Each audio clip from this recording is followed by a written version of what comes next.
Ebalé Angunu Daniel Saint-Yves, proche de Paul Biya, a révélé les secrets de l'étude dans son livre « Du sang pour du sang », publié en exil. Dans cet ouvrage, il décrit les véritables parents biologiques de Franck Biya. Désolé de vous interrompre, ce rapport peut contenir des commentaires soumis au choix de l'auteur.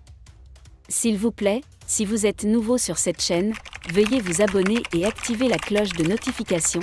De cette façon, vous serez averti lorsque nous publierons de nouveaux rapports sur cette même chaîne. Merci. Selon lui, Paul Biya n'a jamais couché avec la nièce de son épouse Jenny Irène Biya. Après leur mariage à Paris, Jeanne Irène a fait une fausse couche. En 1962, elle subit une nouvelle opération à Yaoundé et est admise à la salle Ancien Taniel de l'hôpital général. En fait, son mari a un défaut de reproduction. Il est imparfait à ce niveau, il ne peut pas féconder une femme, mais sa malformation génitale l'empêche de concevoir un enfant normalement. Désormais, tout était question de détente. Dans son cas particulier, on parle d'azoospermie. Cela signifie que son premier fils officiel n'était qu'un faux fils. En fait, Franck Biya n'est pas le résultat du travail de son père, car il est né à une époque où il ne pouvait pas réellement avoir d'enfants.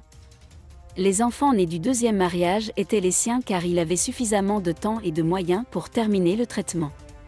Nous avons créé une histoire d'amour tragique autour de Franck entre un homme et la nièce de sa femme. Une assez longue histoire. La mère de Franck est la nièce de Jeanne Aileen. Comme son cousin motard Roger, elle s'est placée sous la tutelle de sa tante et de son mari pour bénéficier d'un bon encadrement pour poursuivre ses études. À cette époque, elle étudie au lycée technique de Yaoundé. Des sources affirment que Paul Biya a eu une liaison avec la nièce de sa femme, qui a abouti à la naissance de Franck Biya. C'était un pur chrétien, fils de missionnaire, mais il n'était pas corrompu par les habitudes politiques ni par l'étroitesse du pouvoir. Il resta un haut fonctionnaire, imprégné de l'éthique d'un ancien séminariste, moralement correct, honnête d'âme et de conscience, s'efforçant uniquement de servir son pays, croyant fermement en Dieu. On sait que c'est une personne sobre, il était évident qu'il était victime d'un trafic de pouvoir. Ni un fêtard ni un hédoniste. Ces rumeurs ne devraient pas être fortuites. C'était une personne à l'esprit pur et aux fortes valeurs familiales.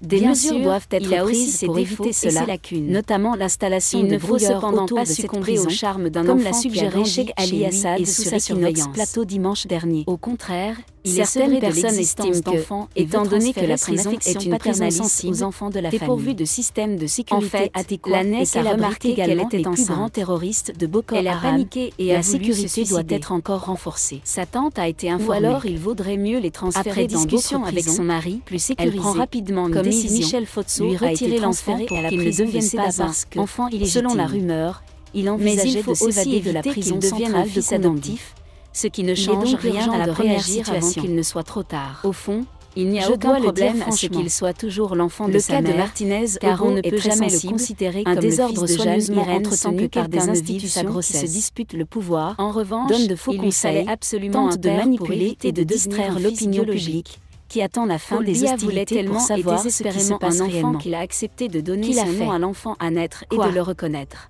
Merci d'être resté avec le fils de la nièce de Jeanne Aileen, comme toujours pour promouvoir la liberté d'un rapport sexuel. Laissez vos opinions à ce reportage dans la section commentaires de sa tante maternelle et deviendrait alors l'homme qu'il est aujourd'hui.